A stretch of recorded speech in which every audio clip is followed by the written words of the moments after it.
friends. My name is Mary Golick. I am a storyteller, and in addition to sharing my personal story about overcoming domestic abuse, which I've started doing on YouTube, I also write a lot, and I'd like to share a little bit some of the writing and stories that have come to me through the pen. This one I call Golden Kairos, and it was created through stream of consciousness, which is when a person writes whatever comes through their head without really thinking about it or conceptualizing a plot or a direction. And these are just the things that came to me. I found it to be a really cool activity because after I stood back and looked at it, I looked at some of the symbolism and I realized that some of the symbols were connected to the god Kairos. Kairos is sort of a juxtaposition to Chronos, who stands for chronological time, linear time.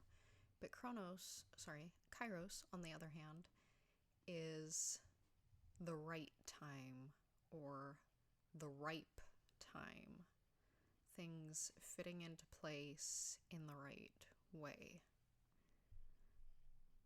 So I hope you enjoy this little performance of my poem. I found myself in a cacophony of gods and goddesses swirling about me through the night. One tried to swoop me up and found that they couldn't hold me in their frigid hand. The sound of them all together made a sound such as the howl of a great wind. Another threw me in her mouth and tried to eat me, but found that I was too stringy. "Oh well," I said, "there's always next year." They couldn't hear me. She put me down again. The color yellow came to mind, flax and mustard and gold all together. Then dark. Then I saw it again, darting in and out like the sun, through trees while you were driving, through or past a forest. He was running, in and out amongst the gods, carrying a message on a shell. "Why?" I asked. That caught his attention. He could hear me. For once my eyes looked on theirs, and then I heard a sound.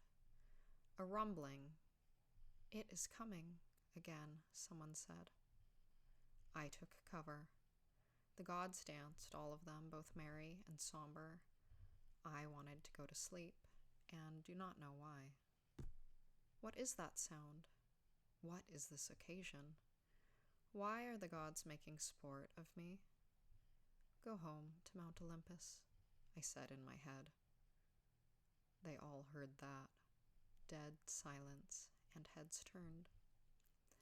In an instant, they were gone. "Goodbye, my friends. Visit again. Next time bring gifts." I blinked my eyes, then saw a golden violin, yellow and gold.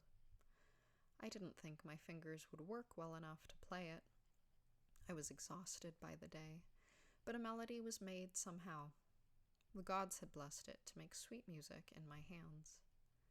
I wondered what I had done to deserve such a gift. "Nothing," said the voice in my head. "Nothing," said an owl from the tree. "Nothing," said the night. But then I had to look to see who was talking. I saw only darkness, herself.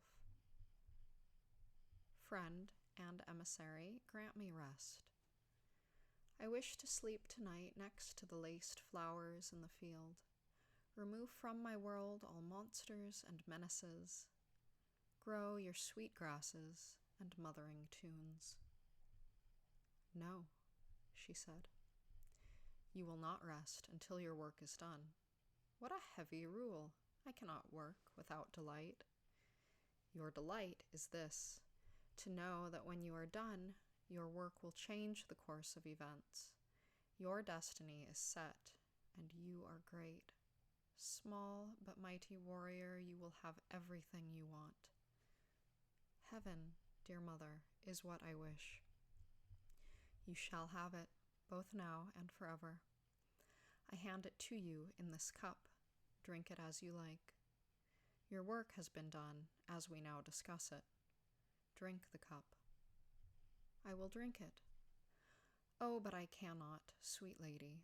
How can I taste what I do not know? I have never tasted heaven before. How will my lips know it? They cannot. I cannot eat or taste what I do not know. You are correct. You cannot taste something for which you do not have taste buds for. I will hide it all around you in things that you are able to hear and see and taste. It will be all around you all of the time, and gradually, little by little, perhaps your senses will adjust to it so that you can see and feel it. Oh, mother, that sounds tiresome. It will not feel tiresome to the gods or the trees or birds, and you will not experience the sensation as tired, but yearning. You will feel pulled towards you know not what, and all the time you know not why or how. There's a person who pulls me like this. I think he does not want anything from me this time. He has grown as I have grown. Everything grows, she stated. Then she was gone. I waited for another celestial sign, but I could tell that even the dewdrops had returned to their natural state. The divinity had left the landscape, though all was left at peace. I thought in my head, it is not enough just to want.